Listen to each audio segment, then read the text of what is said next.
बात करेंगे। नींद लग रही है यार, चलिए देखते हैं।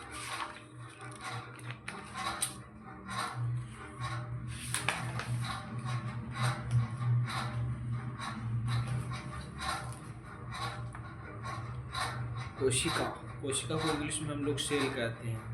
जीवधारियों की आधारभूत संरचनात्मक एवं कार्यात्मक इकाई को कोशिका कहा जाता है। संसार के सभी जीव छोटे छोटी कोशिकाओं से मिलकर बना हुआ है।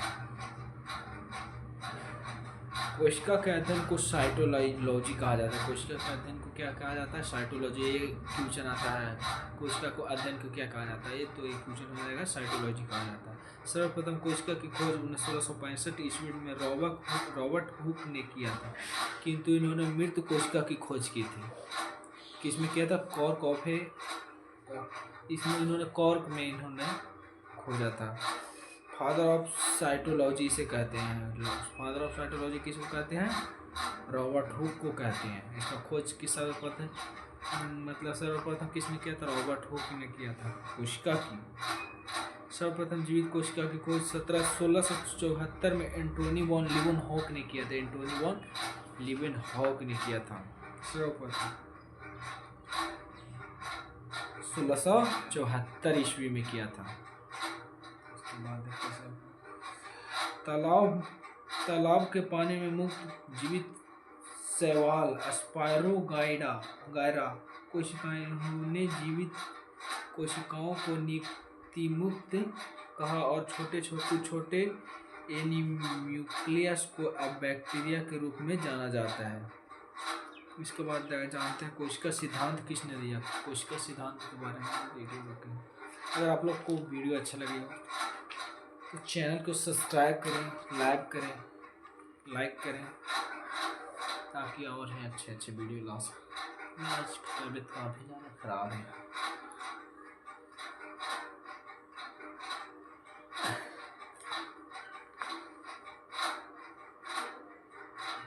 कोशिका सिद्धांत के बारे में हम लोग जान रहे थे। कोशिका सिद्धांत में क्या है, आइए हम जानते हैं। जर्मनी के वनस्पति विज्ञान एम.जे. स्वामीडेन ने जर्मनी के ही जंतु वैज्ञानिक थियोडोर स्वान ने वैज्ञानिक सिद्धांत दिया। कोशिका सिद्धांत के प्रमुख बातें हैं। प्रत्येक जीव की उत्पत्ति एक कोशिका से होती है। प्रत्येक जीव की उत्पत्ति किससे होती है? एक कोशिका से होती है।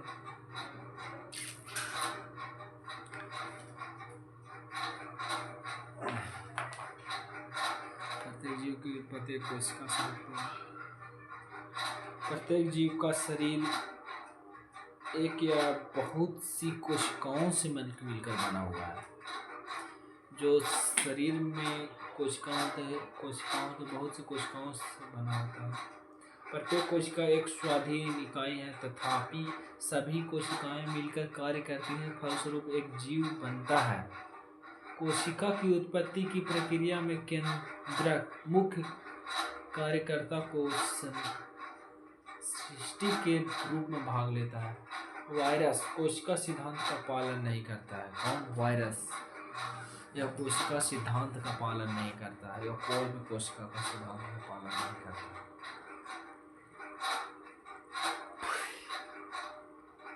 सबसे छोटी कोशिका को कहते हैं माइकोप्लाज्मा। सबसे बड़ी कोशिका को शुतुरमुर्ग के अंडे में पाया जाता है। सबसे बड़ी कोशिका, सबसे छोटी माइकोप्लाज्मा को कहते हैं। मानव शरीर की सबसे छोटी कोशिका को शुक्राणु कहा जाता है। मानव शरीर की सबसे छोटी कोशिका कौन से? शुक्राणु को कहा जाता है। मानव शरीर की सबसे बड़ी कोशिका को अंडाणु कहा जाता है। मानव शरीर की सबसे लंबी कोशिका को तंत्रिका तंत्र कहा जाता है। ठीक है, कुछ पिक्चर देकर के समझाया हुआ है। उसके बाद कोशिका अंगक जो केवल जंतु कोशिका में पाए जाते हैं। इसका आकार होता है गोलाकार। सीलिया और फ्लैंगेला केवल जानवरों में पाए जाते हैं। सेंट्रोसोम केवल पादप कोशिकाओं में पाया जाता है। और कई सारे ये क्वेश्चन सारे, ये ये जो बुक है वो जरूर के लेवल का है, बहुत ही अच्छा बुक है। कोशिका झिल्ली, कोशिका के सभी अवयव एक झिल्ली के द्वार झिल्ली के द्वार से घिरे हो जाते हैं। इस झिल्ली को कोशिका झिल्ली कहते हैं। यह जंतु तथा पादप दोनों में पाया जाता है। यह जंतु और कोशिका दोनों में पाया जाता है।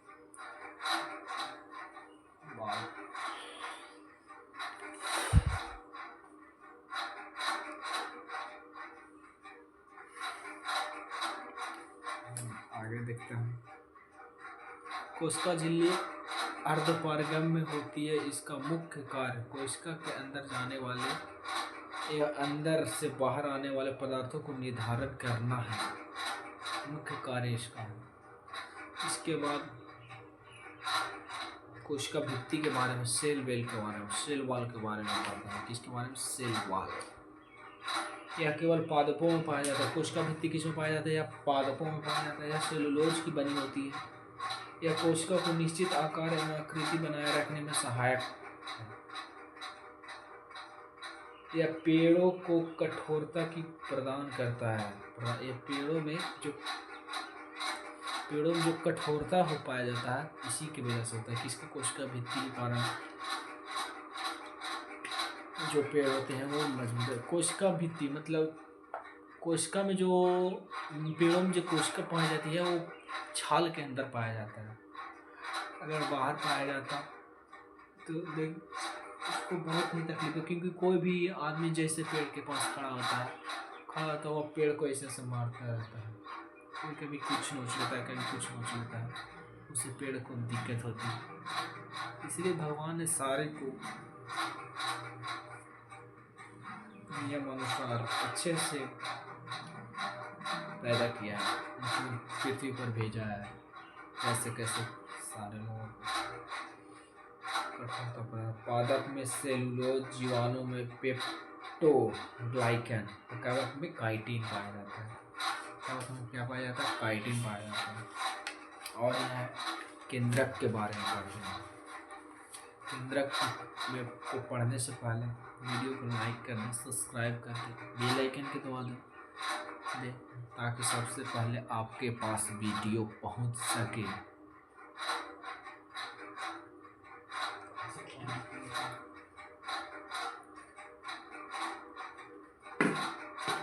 पानी भी खत्म हो गया, कोई बात नहीं, आगे बढ़ते हैं। केंद्रक, न्यूक्लियस, जिसे इंग्लिश में न्यूक्लियस कहते हैं। कोशिका के मध्य में एक रचना होती है जिसे केंद्र कहा जाता है। ब्रेन ऑफ सेल, इंग्लिश में कहते हैं ब्रेन ऑफ सेल। कोशिका के मध्य में एक रचना होती है। कोशिका के मध्य में यानी बीच में एक रचना पाई जाती है, उसे केंद्र कहा जाता है।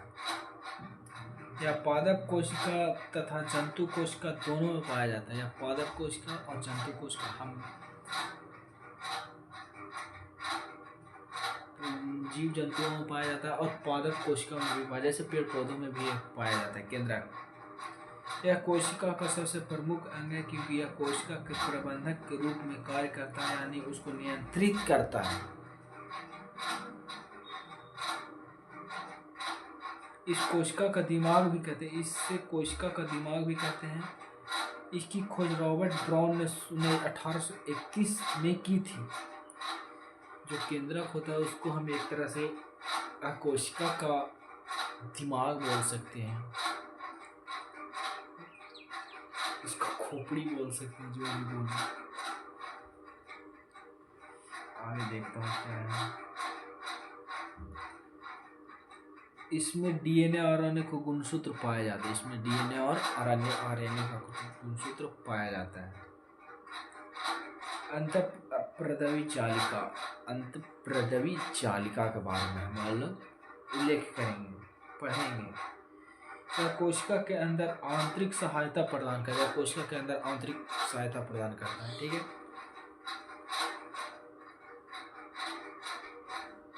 इसकी खोज केट पोर्थ, अल्बर्ट क्लब और अर्नेस्ट हुलम ने की थी। यह दो प्रकार का होता है, चिकनी अंतःप्रदवी जालिका और दूसरा खुरदरी अंतःप्रदवी जालिका। पहला हो गया, यह कोशिका में कार्बोहाइड्रेट तथा वसा के संश्लेषण में सहायता प्रदान करता है होता है। खुरदरी अंतःप्रदवी जालिका। खुरदरी अंतःप्रदवी जालिका के बाहरी झिल्ली के ऊपर छोटे छोटे कण रहते हैं जिन्हें राइबोसोम कहते हैं। राइबोसोम प्रोटीन संश्लेषण में सहायक होता है। राइबोसोम या राइबोसोम के बारे में हम लोग जानते हैं। राइबोसोम क्या है क्या नहीं है, इसके बारे में हम लोग जानते हैं।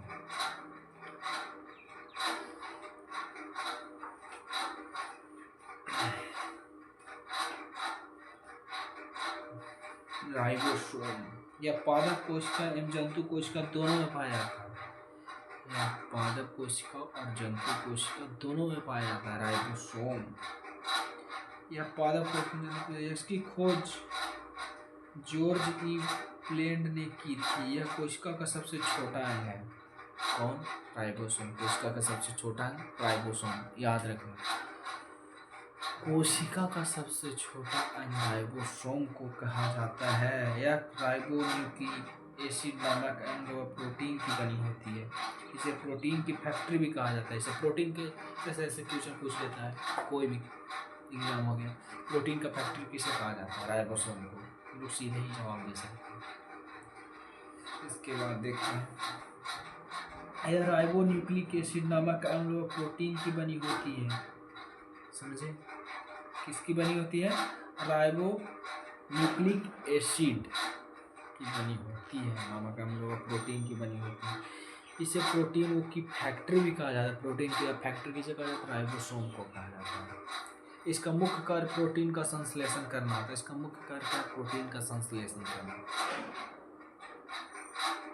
यह दो प्रकार का होता है, 70S और 80S। माइटोकॉन्ड्रिया, क्लोरोप्लास्ट या बैक्टीरिया। 80S में क्या होता है? आकार में बड़े विकसित पौधे व जंतुओं में। माइटोकॉन्ड्रिया के बारे में पढ़ते हैं। माइटोकॉन्ड्रिया क्या है? What is mitochondria? इसकी खोज 1880 ईस्वी में कोलिकर के द्वारा की गई थी। कीटों की रेखीय पेशियों में किया गया। किस में किया जाता? माइटोकॉन्ड्रिया की खोज किस में किया जाता? कीटों की रेखीय पेशियों में किया गया था। ठीक है, ये फैन काफी ज्यादा आवाज कर रहा है। बोलिए तो हम लोग बोलिए, आप लोग मैं बंद कर दूँ, लेकिन चलने दीजिए हम लोग।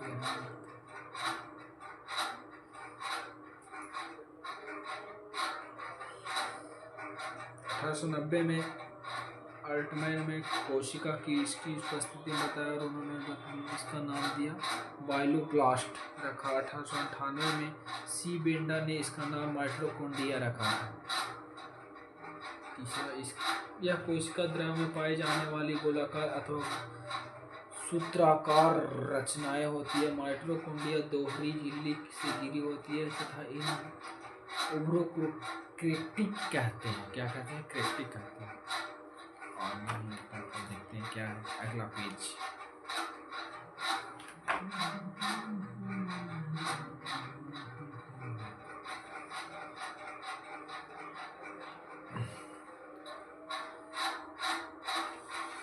काफी हमारे यहाँ गर्मी पड़ रही है काफी ज्यादा, इसी वजह से कभी कभी बारिश भी होती है। देखते हैं माइटोकॉन्ड्रिया को कोशिका का ऊर्जा गृह या पावर हाउस कहते हैं, क्योंकि इस ऊर्जा संपन्न करना माइटोकॉन्ड्रिया में कोशिका श्वसन से संबंधित कार्य एटीपी का निर्माण करता है। एटीपी का निर्माण करता है। भोजन का ऑक्सीकरण करना किसकी वजह से होता है? माइटोकॉन्ड्रिया की वजह से। इसके बाद है कार्य।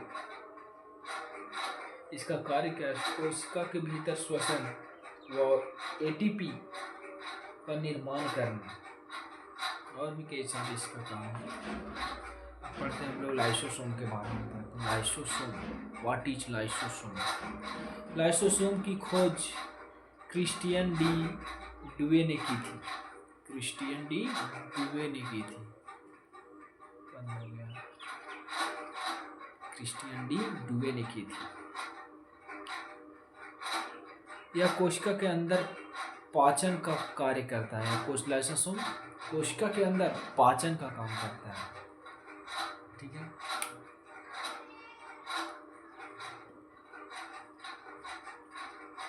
इसके अंदर जल अपघटन एंजाइम पाया जाता है। कोशिका के अंदर का कोई अंग यदि काम नहीं करता तो यह उस अंग को नष्ट कर देता है। कौन? लाइसोसोम।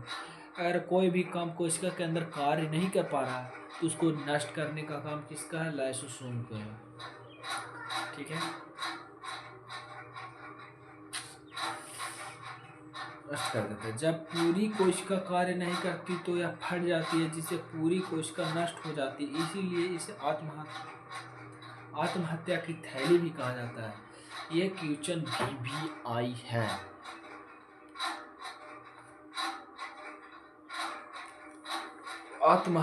जैसे पूछेगा क्वेश्चन, आत्महत्या की थैली किसे कहते हैं? इसका साफ जवाब होना चाहिए लाइसोसोम को। गोल्जी काय, अपने गोल्जी काय, इसकी खोज 1898 में कैमिलो गोल्गी ने की थी। यह पदार्थ का परिवहन करता है, अर्थात यातायात के सहायक, और इसीलिए इसे यातायात प्रबंधक कहते हैं। ट्रैफिक पुलिस ऑफिसर इसे ही कहा जाता है। गोल्जी बॉडी को ही कहते हैं। गोल्जी काय को ट्रैफिक पुलिस इसी को कहते हैं। ये भी ये पूछता है हमारे क्वेश्चन। तारक काय, सेंट्रोसोम इसी को कहते हैं। यह केवल जंतु कोशिकाओं में पाया जाता है। वीडियो बंद हो।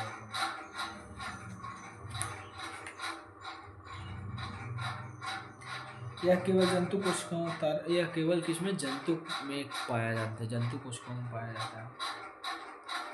बेलन जैसी संरचना है। यह केंद्रक के पास मौजूद रहती है।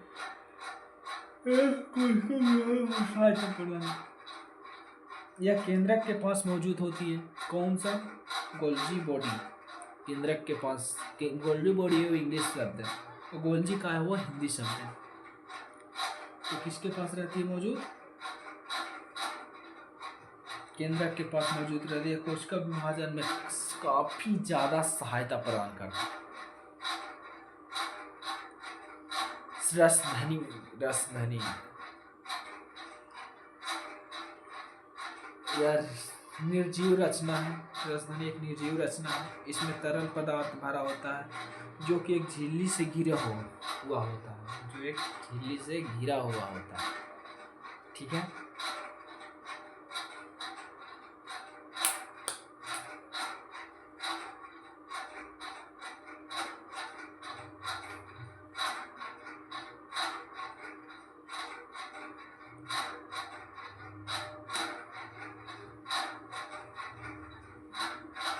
रसधानी में एक प्रकार का द्रव पाया जाता है जिसे कोशिका रस कहते हैं। कोशिका रस में जल, खनिज, लवण, कार्बोहाइड्रेट इत्यादि पाए जाते हैं।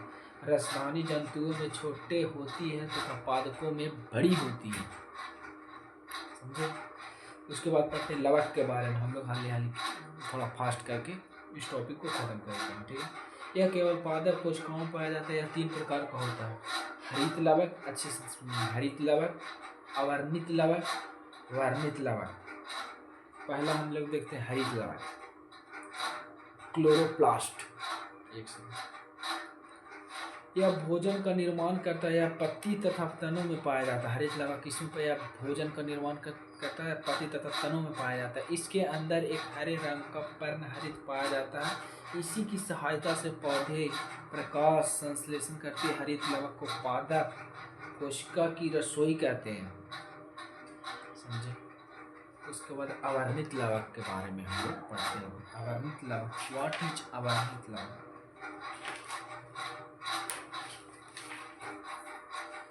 यह रंगहीन लवक है। यह पौधे के उन भागों में पाया जाता है जहाँ सूर्य का प्रकाश नहीं पड़ता है, जैसे कि जड़ें, भूमिगत तना या भोज्य पदार्थों का संग्रहण करने वाला लवक है। वर्णित लवक, यह रंगहीन लवक होते हैं। यह लवक रंग प्रदान करता है जैसे पुष्प, बीज आदि। टमाटर लाइकोपीन, गाजर कैरोटीन, चुकंदर विटामिन। वर्णित लवक के बारे में हम लोग जान लेते हैं। वर्णित लवक क्या है? यह रंगहीन लवक होते हैं। यह लवक रंग प्रदान करता है जैसे पुष्प, बीज आदि। तो वर्णित टमाटर लाइकोपीन, गाजर कैरोटीन, चुकंदर विटामिन, तो हम लोग पढ़े। उसके बाद प्रोकैरियोटिक तथा यूकैरियोटिक कोशिका में अंतर हमें पूछ रहा है। पहले हम लोग देखते हैं प्रोकैरियोटिक, उसके बाद इधर देखते हैं यूकैरियोटिक। हम लोग जब भी अंतर किसी को लिखने के लिए बोलेंगे, जैसे कभी कोई पूछ लेता है इंटर में, 12th क्लास में पूछ लेता है कि प्रोकैरियोटिक और यूकैरियोटिक में अंतर लिखें। ये तो बाय द वे कभी कभी पूछते हैं, तो काफ़ी लेवल पर पूछे। या कोशिका अर्ध विकसित होती है या कोशिका पूर्ण विकसित होती है, ऐसे लिख सकते हैं। जैसे कल का इसमें केंद्रक भी अविकसित होती है, इसमें केंद्रक पूर्ण विकसित होती है। इसमें राइबोसोम 70 प्रकार का होता है, इसमें राइबोसोम 80 प्रकार का होता है, इस प्रकार का होता है। इसमें कोशिका विभाजन नहीं होता, इसमें कोशिका विभाजन होता है। श्वसन तंत्र, एक सेकंड, इसमें श्वसन तंत्र झिल्ली में पाई होती है, इसमें श्वसन तंत्र माइटोकॉन्ड्रिया में होती है। इसका उदाहरण बैक्टीरिया माइकोप्लाज्मा। इसका उदाहरण पौधे तथा जीव होते हैं, पौधे और जीव होते हैं। ऐसे बहुत सारे कोशिका। ऐसे ही वीडियो देखने के लिए आप हमारे YouTube चैनल को सब्सक्राइब करें, लाइक करें। वीडियो कैसा लगा वो जरूर कमेंट बॉक्स में बताएं। और कुछ छूट गया है वो अगले वीडियो में हम लोग चर्चा करेंगे। तब तक के लिए जय हिंद, जय भारत दोस्तों। तो मिलते हैं एक और नए वीडियो में बहुत ही जल्द। आज कल मिलते हैं एक और नए वीडियो में। ये बुक है ड्रीम डोज का, बहुत ही अच्छा पैकेज है, जिसमें बायोलॉजी का पूरा निचोड़ है। हर एक टॉपिक का VVI की इसमें की मतलब छाट कर दिया गया है, बहुत अच्छा। इसको पढ़ने के बाद आप कोई चीज़ बायोलॉजी का सेट से नहीं छूटेगा। तो चलिए मिलते हैं अगले वीडियो में। तब तक के लिए जय हिंद, जय भारत। अगर कुछ गलती हो गई तो हो गई हो तो क्षमा करें। जय हिंद, जय भारत।